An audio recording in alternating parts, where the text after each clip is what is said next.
आपण पाहताय चांगलं न्यूज। कराड तालुक्यात जिल्हा परिषद आणि पंचायत समिती निवडणुकांची रणधुमाळी सुरू झाली आहे। निवडणुकीला दिवसेंदिवस वेग येत आहे। आज बुधवारी म्हणजे उमेदवारी अर्ज भरण्याच्या शेवटच्या दिवशी कराड तालुक्यातील जिल्हा परिषदेच्या 12 जागांसाठी तब्बल 96 उमेदवारी अर्ज दाखल झाले, तर पंचायत समिती गणातील 24 जागांसाठी 163 उमेदवारांनी आपले उमेदवारी अर्ज दाखल केले।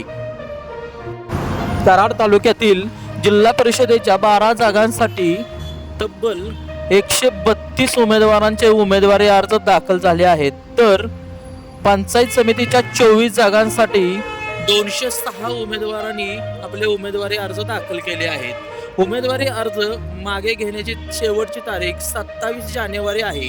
त्यानंतरच निवडणूक रिंगणात किती उमेदवारी अर्ज दाखल राहतात हे पाहणे महत्त्वाचे ठरणार आहे। त्यानंतरच निवडणुकीचे अंतिम चित्र स्पष्ट होणार असून कोणत्या गटात कशा लढती रंगतात हे पाहणे त्यावेळेला पाहायला मिळणार आहे। तुम्ही पाहताय चांगलं न्यूज।